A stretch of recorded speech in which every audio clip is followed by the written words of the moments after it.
Прежде всего я хотела бы сказать о чеченском языке. Почему? Потому что я не буду говорить уже банальную фразу о том, что если нет языка, то нет народа, нет этноса. Это однозначно. И поэтому все усилия, которые мы сегодня прилагаем, наши молодые, наши ученые знаменитые и так далее, чтобы изучить нашу историю, изучить ее подлинную нашу историю, нашу культуру, все это не будет иметь значения, если мы потеряем язык. Потому что потеряется этнос носителей этой культуры и носителей этой истории. В советское время вот это было не просто так было предпринято. Это была продуманная система обучения языку.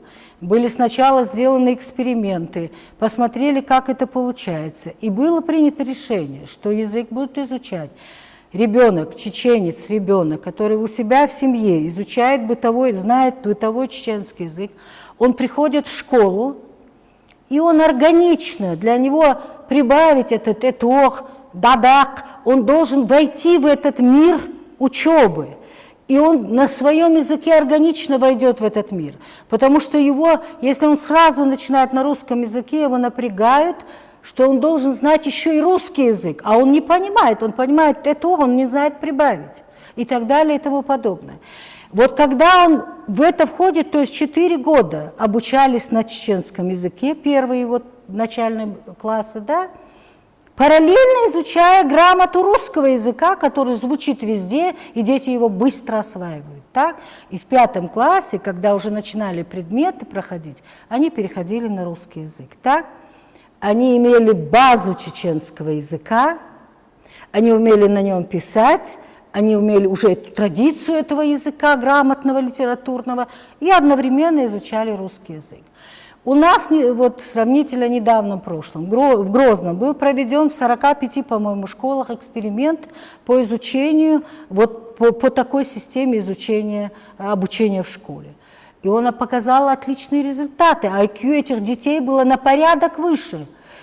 Тем не менее, наше Министерство образования постоянно сетует, что у них нет учебников, что это...